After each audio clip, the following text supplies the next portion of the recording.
"Do I know you? Are you a friend of my husband from his middle school days?" I asked, eyeing the stranger warily. "I'm sorry, but you need to leave right now," I insisted, my voice firm and resolute.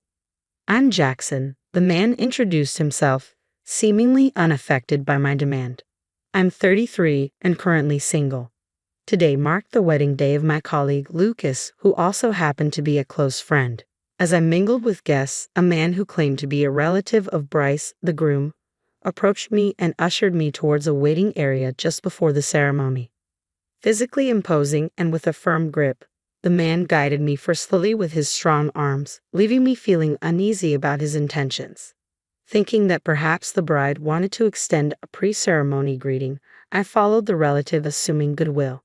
Initially, I admired her apparent courtesy, but that admiration swiftly soured. It became evident that my presence was not welcomed for congenial purposes, but rather as a means of coercion. The bride, waiting in the anteroom, wore a malevolent expression that sent a shiver down my spine. Momentarily taken aback, I managed to compose myself and offered my congratulations. "Congratulations on your wedding," I said, trying to maintain a semblance of normalcy. Her response was abrupt and commanding. "You need to leave immediately," she ordered, leaving no room for argument. "What?" I blurted out in disbelief, unable to contain my reaction to the bride's statement. Her response to my question was exasperatingly patronizing. "This is precisely why dealing with uneducated individuals is such a hassle," she muttered under her breath, the disdain evident in her tone. It was clear that the bride harbored disdain for my educational background, or rather, the lack thereof. She didn't mince her words as she elaborated. "Allow me to clarify. My husband and I hail from esteemed lineage, and today's guests belong to the elite echelons of society. Your presence as a mere high school graduate is jarring and distasteful to me." The implications were not lost on me. My educational background had become a source of embarrassment in their esteemed circles. Naturally, I was aware of Lucas' prestigious background and the disdain some harbor towards those without extensive academic credentials. It wasn't a new experience for me. I'd encountered similar attitudes before. Despite this, my bond with Lucas transcended such superficial judgments, prompting me to attend his wedding. My sole intention was to partake in the joyous occasion and celebrate my friend's union. However, the bride's blatant disdain towards me, a guest she deemed unworthy, cast a shadow over the festivities.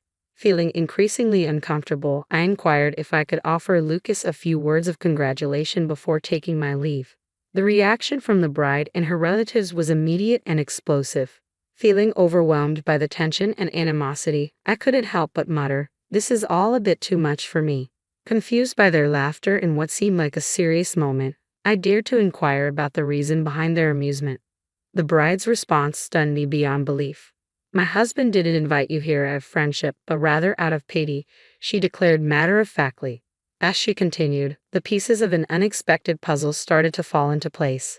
Despite my bewilderment, she proceeded, delving into the depths of my troubled past, one marked by parental abandonment and a childhood spent in the confines of an orphanage. She went on to explain how my struggles with malnutrition had left a lasting impact, evident in my tall yet slender frame even into adulthood. The revelation left me speechless, realizing that Lucas's invitation to his wedding was not an act of camaraderie, but rather an expression of empathy towards a former classmate enduring ongoing hardship. The bride jumped to a startling conclusion, assuming Lucas's invitation was an attempt to provide me with a meal at the wedding. I tried to reason with her, explaining the impossibility of such a scenario, but my protests fell on deaf ears. In a tone laced with disdain, she proceeded to belittle my worth, emphasizing the stark disparity between Lucas's accomplishments and mine. According to her, Lucas's compassion could potentially elevate his status, but she couldn't fathom allowing someone with only a middle school education to attend her wedding. She highlighted Lucas' prestigious academic background and successful career, contrasting it sharply with my own humble position as a janitor or security guard in the same company. The bride's words stung with contempt as she dismissed any notion of Lucas feeling sorry for me simply because we were former classmates. To her, the idea was preposterous, bordering on outrageous. We're both employed by the same company, one that's recently entered the public domain and shows considerable promise. It's a sought-after workplace, topping the charts for job seekers. Our company policy prioritizes talent acquisition, meaning individuals deemed valuable can join regardless of academic background. Despite the company's prestige, I acknowledge the disparity between a junior high school graduate like myself and a college-educated colleague. Yet, regardless of the motives behind Lucas's invitation, I simply wish to extend my congratulations. I harbored no expectations in return. However, earnestly articulate my sentiments and plead my case, the bride remains resolutely unyielding. Her gaze is consistently cold, as though regarding something unsavory. It's as if she's reluctant to even share the same airspace with me. She dismisses my heartfelt expressions of friendship with disdainful indifference. Are you trying to cozy up to my husband and snag a job with just a junior high school diploma? Her words were just a rejection of my presence at their wedding. They hinted at potential repercussions in the workplace. Caught off guard, I struggled to find a response.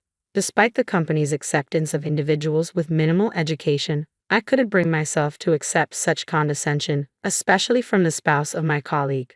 Suddenly, a male relative's actions escalated the tension further.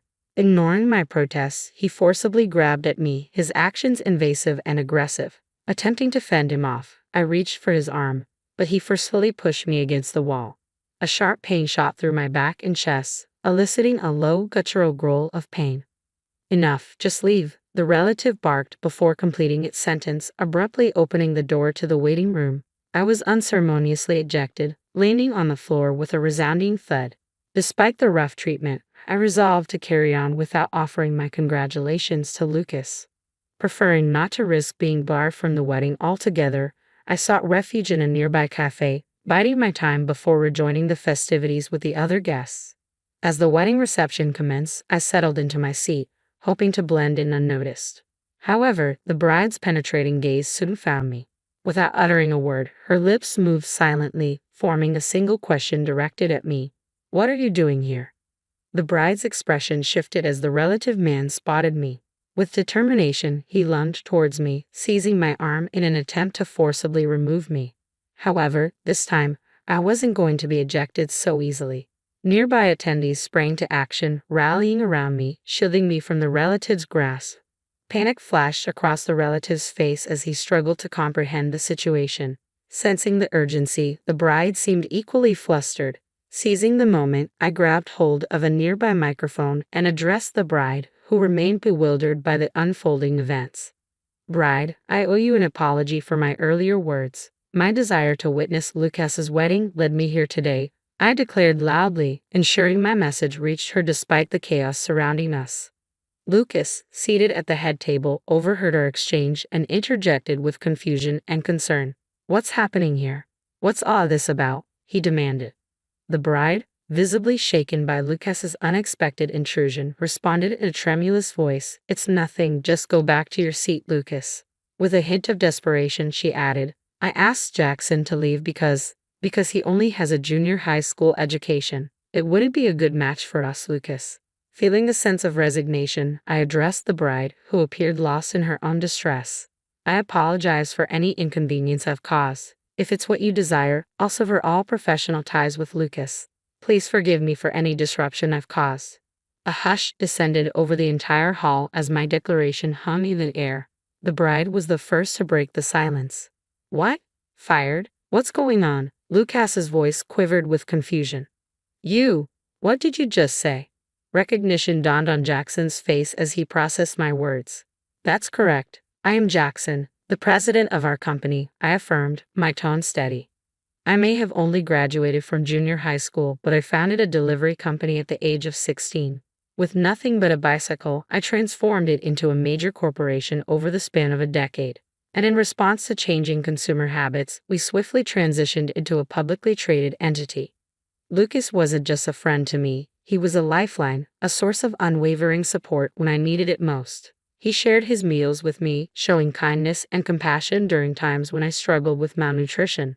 Raised in an orphanage until the age of 15, I lacked the familial stability that Lucas enjoyed from the age of 12, when he was adopted by his current parents.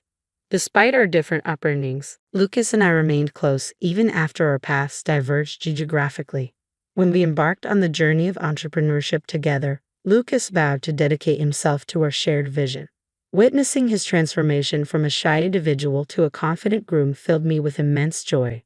My determination to congratulate Lucas stemmed from a deep-rooted friendship and gratitude. I remained steadfast even in the face of the bride's objections. Unbeknownst to me, the bride's disdain stemmed from my educational background, yet I was unaware that being a junior high school graduate didn't preclude me from holding a significant position within our company. The authority to terminate employees rested with me, a fact that the bride herself had acknowledged when she requested I sever ties with Lucas. I gently assured her that I had complied with her wishes. In response, she uttered a cold remark, confirming Lucas's termination. The bride, previously frozen in shock, muttered disdainfully, "Fired? If you're such a failure, I have no use for you." Without hesitation, she renounced the marriage entirely, citing my lack of elite status and high income as deal breakers. It was a startling turn of events as she promptly called off the engagement with Lucas, who had just been dismissed from his job. The attendees erupted in uproar at her abrupt declaration. Amidst the chaos, any semblance of our previously amicable relationship vanished. Accusations flew as she labeled the situation a marriage scam, demanding compensation from Lucas for the broken engagement. Lucas's revulsion was palpable in the midst of the chaos. Quietly, I reached out and tapped the bride on the shoulder as she continued to raise her voice. Leaning in, I whispered, "You might want to start saving up for alimony payments." With that, I initiated a video playback on the projector, revealing footage captured by a phone I had strategically left recording in the bride's waiting room. The recording, inadvertently triggered when a male relative manhandled me, potentially held crucial evidence of my injury. As I was pushed against the wall, the phone fell, continuing to record.